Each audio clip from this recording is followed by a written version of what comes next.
So we'll be looking at turning points in this video and how to determine our turning points. But before we get started, it's really important to know what a turning point is.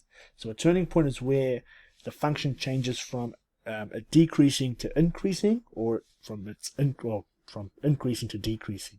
So if you think about the gradient, looking at probably like a negative gradient, and then it changes from negative to positive, and then or positive to negative. So if we look at these two functions graphically, we can see over here just on the side, this is a parabola on the left, a positive parabola.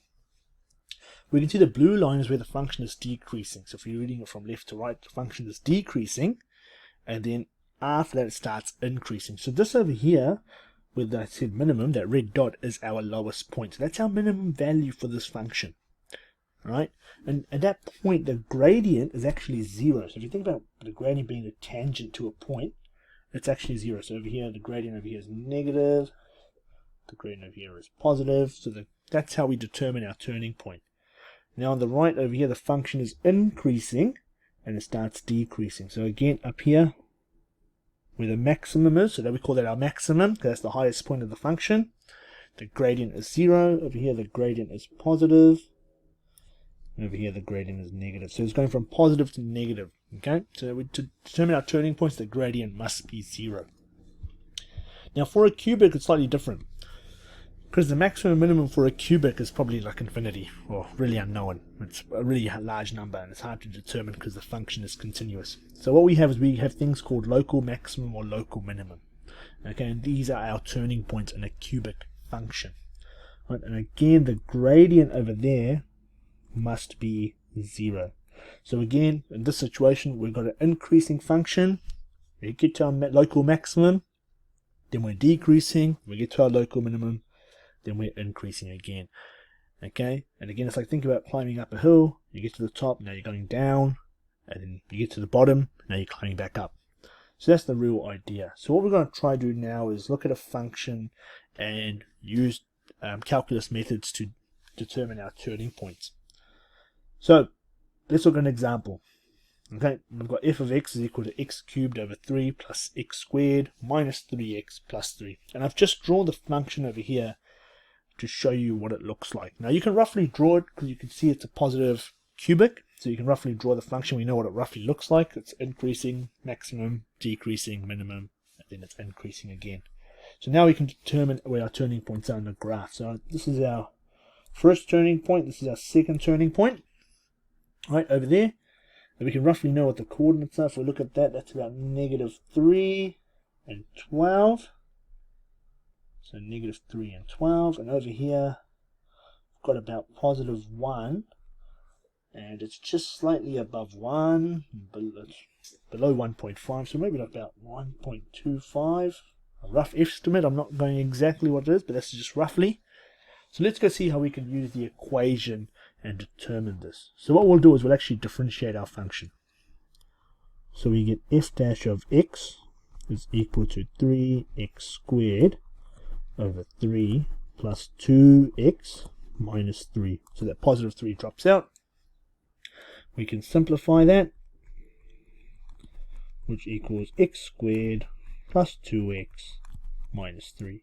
Now, like I said, at turning points, the gradient is 0. And remember, f dash of x is gradient. So to find our turning points, the gradient function must equal 0. So we're going to rewrite this now as x squared plus 2x minus 3 is equal to 0. Right? Because our function must equal 0. Now looking at that, that's just a quadratic, and we can actually factorize that, right, using some algebra skills. So what I'll do now is we'll look at two numbers that multiply to negative 3 but add to positive 2. So we're looking at 3 times negative 1, which multiplies to negative 3, and 3 minus 1 equals positive 2.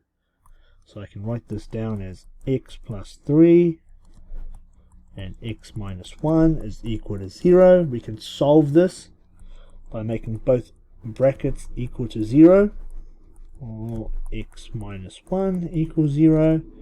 Therefore x equals negative 3, or x equals 1. So we get two solutions for our quadratic. So we've got our two x values, and now we're going to determine what the y coordinates are with respect to these x values. So what I'll do is I'll write down my original function again.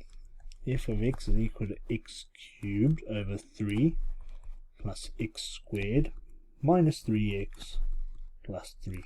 And I'll substitute in these x values. So I've got negative 3, which I substitute in. So we get negative 3 cubed over 3 plus negative 3 squared minus 3 multiplied by negative 3 plus 3. I'll simplify it. So negative 3 cubed becomes negative 27, and negative 27 divided by 3 is negative 9. And negative 3 squared is positive 9. Negative 3 times negative 3 is positive 9 again, and we get plus 3. And if we simplify this, we get 12. So our first turning point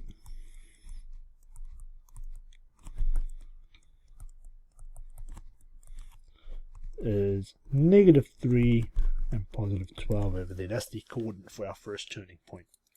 Now let's go find our second turning point. So we know the x value, so it's positive 1, and we'll substitute that in. So we get 1 cubed over 3